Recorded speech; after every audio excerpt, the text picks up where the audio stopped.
You're welcome back to the pause here on Joy News. My name is Elton Brobe. Mr. Hassan Ayariga, founder and leader of the APC, is my guest, and we're going to talk about his party and the plans towards the 2024 general elections. But before we do that, let me take you to public, because there's a development today. The Ghana Cocoa Board has revealed to the Parliament's Public Accounts Committee that the company lost over 150,000 metric tons of cocoa beans to smuggling in 2023. This was reviewed by the Chief Executive Officer of Cocoa Board, Joseph Boahenedu, when he appeared before the Public Accounts Committee this morning. According to the Cocoa Board CEO, cocoa production has also declined due to the activities of galamsey and disease attacks. Smuggling, we are working with the national security to curb the menace, and a lot of arrests have been made already. I think we've seen some of them in the media, and we are doing our best with national security. Sometimes they also get counter, operations from the youth along the border. I have to be very frank, on this, and it's not helping because we contract loans and then we have to go and then redeem. If we can only redeem these contracts only when we have cocoa, the beans. So if we bring, let's say we credit fertilizers, inputs, chemicals, agrochemical for spraying. Every year we hire about 48,000 people to do the mass spraying. When we put in all these efforts with our extension and everything, and at the end of the year, after the harvest is due, all the investment in fertilizer, in the chemicals, the spraying and everything, and then the cocoa is taken away from us and given to Togo or elsewhere, it means we cannot actually improve upon our revenue flow. I'm pleading with our farmers. I'm pleading with them that all the education, all the sensitization being, given to them by our extension officers, they must follow them. Even right now, we have excessive dryness, the El Nino effect, so the harmattan becomes very severe. Farmers that have followed, climate smart principle that we've given to the farmers, they have their cocoa farms intact, and fruiting. So I want to beg them, all the education and everything. We are now entering a pruning season. If they don't do the pruning, they will not get a yield.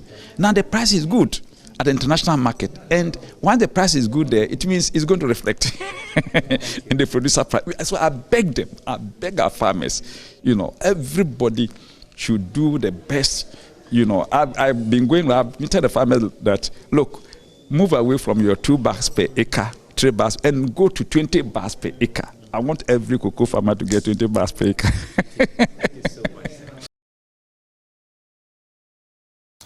He said the Cocoa Board is collaborating with the national security and other stakeholders, as well as farm rehabilitation programs to address the challenges facing the industry.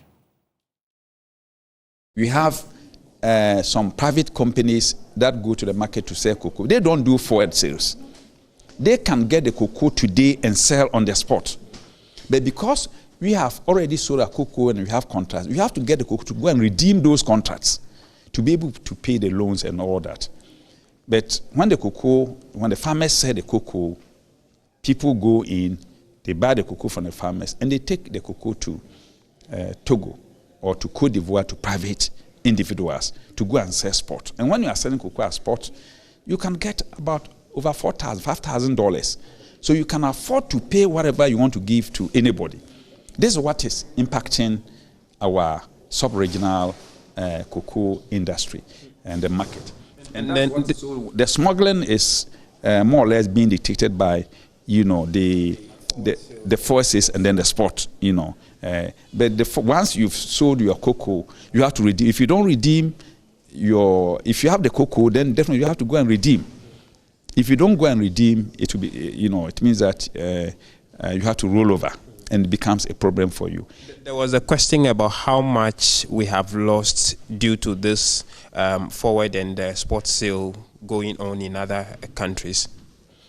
Other countries, that one I cannot tell Because of the spot sales in other countries that is more viable to the farmers, they are smuggling cocoa out of Ghana to those countries. How much have we lost as a country? As a country, as I explained, last year we estimated officially 150,000 metric tons. That's what we lost. Right?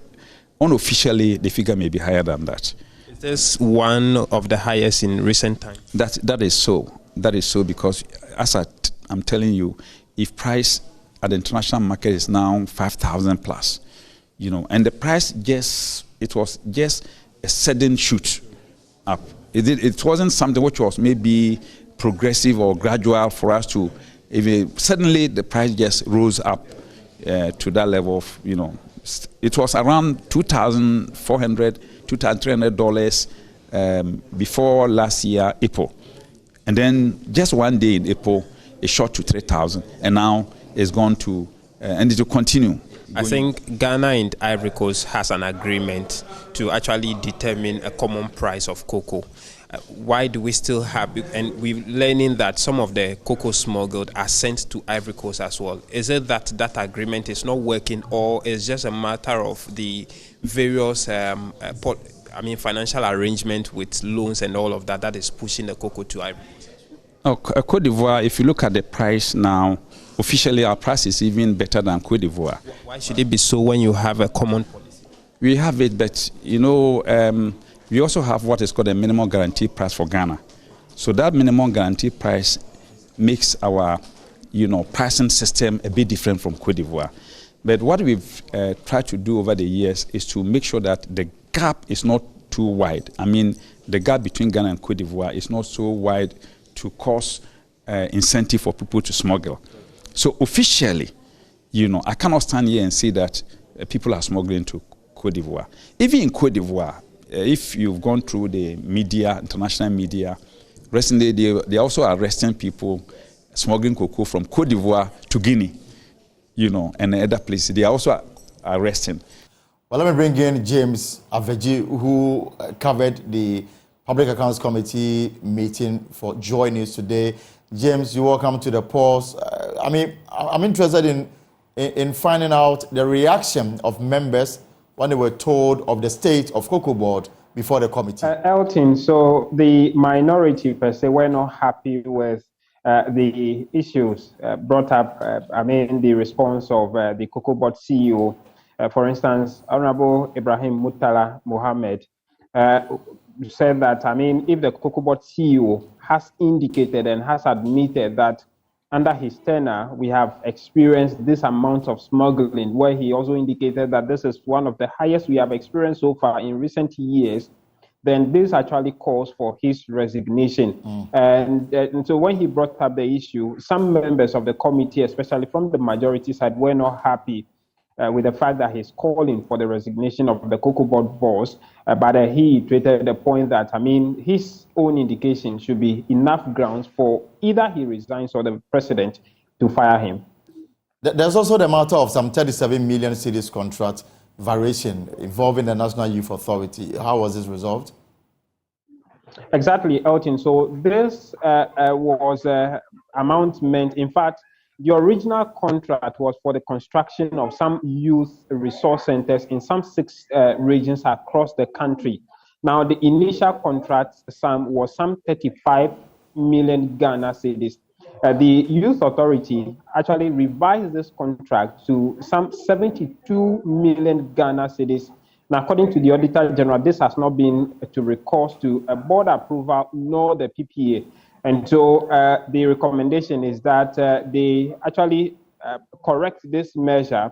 And the boss of the Youth Authority, the National Youth Authority, Pius Hajide, make the point that they have written to the appropriate quarters, including the PPA, to seek some retrospective approval, as it has usually been the case on some of these issues, even though a lot of the members, including the vice chairman of the committee, Honorable Mills, was not happy. In fact, anytime these issues come up, he per se is not happy about how our institutions continue to flout the procurement laws, and all they can say every time is that they sought retrospective approval to all of that. And so the chairman actually deferred ruling on this matter. He said they would have to make a pronouncement on this variation in the coming days. As to when this will be done, we do not know, but this is almost more than 100% variation in the initial amount, Elton.